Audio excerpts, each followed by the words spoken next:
see Davao go back in shambles. So I insisted on my daughter, kasi kaya niya. Kita mong sheriff binugbog. Where can you find mayor mauling a sheriff in front of everybody on TV? Talagang ano yan si Inday. So, be careful with that woman. She can oust even a speaker. She operated in Davao.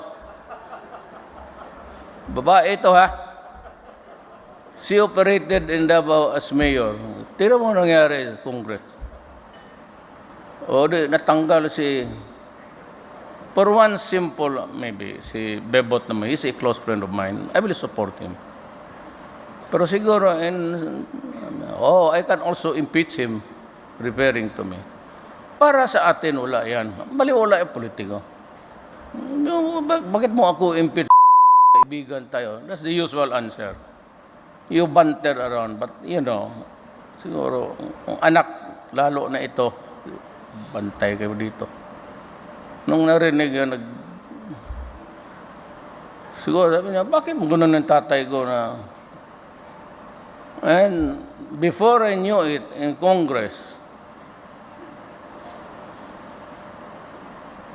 sabi niya na itong si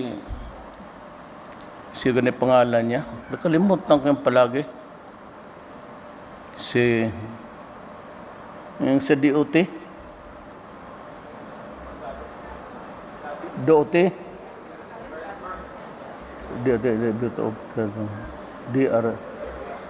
tourism, sa tourism siya, si Berna. Si Bernadette. Noong ko na nalaman, nung nagkita kami sa Congress, sinabi daw ni Inday, nagkita sila sa washroom, tell my father I'm sorry. So I didn't know the implication of that. Wala akong, honest to God. Si Inday yung maneuver niya. Kaya pati ako, pag naisahan ako niya, baka makudita pa siya, ang hunta ako ang naiwan sa